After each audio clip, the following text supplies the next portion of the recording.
Non, on est dans une situation où c'est ce que vous dites qui renforce l'extrémisme. Quand vous dites que l'immigration pose un problème, il faut aussi parler des avantages de l'immigration.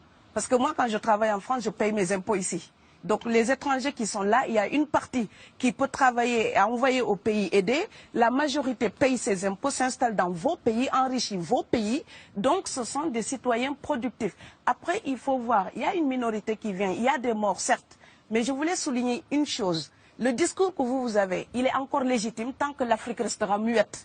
Et moi, aujourd'hui, je voulais m'indigner pour le silence de l'Union africaine. Les gens là qui meurent sur les plages, et je mesure mes mots, si c'était des Blancs, la terre entière serait en train de trembler. Ce sont des Noirs et des Arabes. Alors eux, quand ils meurent, ça coûte moins cher. Ici, j'étais venu en 2008 et j'avais dit, l'Union européenne, avec ses flottes de guerre, avec son économie, je vous dis une chose, si on voulait attaquer nos pays ici en Occident, il y aurait des moyens de se défendre. Donc si on voulait sauver les gens dans l'Atlantique, dans la Méditerranée, on le ferait. Parce que les moyens qu'on a mis pour Frontex, on aurait pu les utiliser pour sauver les gens. Mais on attend qu'ils meurent d'abord. C'est à croire que le laisser mourir est même un outil dissuasif. Et je vais vous dire une chose, ça ne dissuade personne. Parce que quelqu'un qui part et qui envisage l'éventualité d'un échec, celui-là peut trouver le péril absurde et donc l'éviter. Mais celui qui part pour la survie, qui considère que la vie qu'il a à perdre ne vaut rien, eh bien celui-là, sa force est inouïe, parce qu'il n'a pas peur de la mort. C'est exactement pourquoi il faut fermer des frontières complètement. Il faut sauver l'Afrique et sauver l'Europe. Vous ne pourrez pas rester comme vous ne resterez pas comme des poissons rouges dans la forteresse européenne. La crise actuelle nous a démontré ça. Au jour d'aujourd'hui, l'Europe ne sera plus jamais épargnée tant qu'il y aura des conflits ailleurs dans le monde. L'Europe ne sera plus jamais opulente tant qu'il y aura des carences ailleurs dans le monde. On est dans une société de la mondialisation où un Indien gagne sa vie à Dakar, un Dakarois gagne sa vie à New York, un Gabonais gagne sa vie à Paris. Que ça vous plaise ou non, c'est irréversible. Alors trouvons une solution collective ou bien déménager d'Europe parce que j'ai l'intention de rester. Quand quelqu'un part, c'est comme quelqu'un qui est élu, choisi, peut-être le plus débrouillard. Et il y a tout un clan ou toute une famille qui pose son espoir sur cette personne-là. Monsieur, là, je vous vois bien habillé, bien nourri. Si vous étiez affamé chez vous, peut-être que votre famille serait ravie d'imaginer que vous pourriez aller gagner de quoi faire vivre les autres. Donc c'est aussi une solidarité qui est en œuvre. On laisse partir quelqu'un, on compte sur lui. Vous allez me laisser terminer. Et Schengen, entre guillemets Schengen, ça me permet d'être invité aux Pays-Bas, monsieur, donner des conférences dans vos universités. Quand ils trouvent que mon cerveau est convenable, là, ils l'utilisent.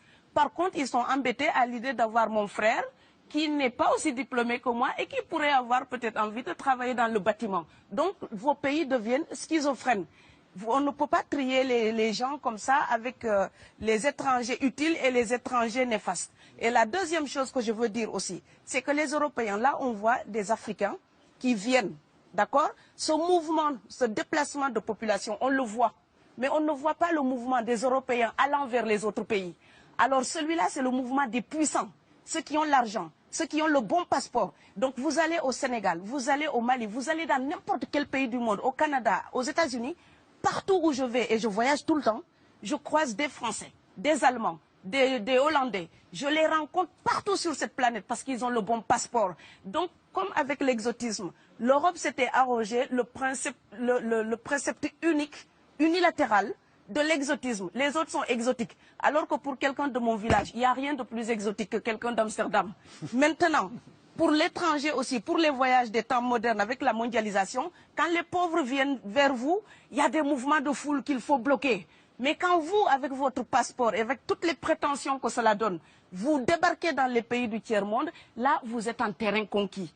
Donc, on voit les pauvres qui se déplacent, on ne voit pas les riches qui investissent dans nos pays. L'Afrique se développe en taux entre 5 et 10%. Ce n'est plus de la progression, c'est de la surchauffe. Sauf que quand des pays du tiers-monde se développent et qu'ils n'ont pas les moyens, pour gérer tout ça, il faut une ingénierie, il faut une formation, il faut des populations pour installer une démocratie. Là, cette surchauffe-là, vous avez besoin qu'on reste dominé pour servir de débouché à l'industrie européenne. Alors il faut arrêter l'hypocrisie. On sera riches ensemble ou on va se noyer tous ensemble. Et je pense que l'Afrique et l'Europe, par exemple, sont là comme des enfants qui se regardent à travers un miroir déformant. Il serait enfin temps qu'ils se respectent, enfin qu'elles se respectent suffisamment pour que l'Europe arrête de nous envoyer ses déchets industriels pour construire avec nous de véritables industries. pour que l'Europe participe à ce développement et que l'Afrique, 60 ans après les indépendances, arrête de dire c'est la faute des autres. Au bout d'un moment, indépendance, c'est responsabilité. Si nous sommes vraiment indépendants en Afrique, nous sommes aussi responsables de notre destin. Et ça ne se fera pas sans les Européens et l'Europe ne s'en sortira pas sans l'Afrique parce que sinon nous serons un boulet que vous traînerez. Donc ce monde-là est lié et je pense que l'entente, je rêve d'une entente, d'une fraternité. Oui, je sais, ça fait bisounours. Mais il me faut garder cette utopie-là pour garder le courage d'écrire toutes les nuits. Parce que j'ai fait le vent de l'Atlantique il y a bientôt 12 ans. Aujourd'hui, à l'époque, quand je parlais de dizaines de morts dans l'Atlantique, on me disait « tu exagères ». Maintenant qu'on les ramasse par milliers, je suis absolument triste de devoir réaliser tout simplement qu'en tant qu'auteur, je ne fais que répondre à l'injonction de Schiller. La dignité de l'homme est remise entre vos mains, gardez-la.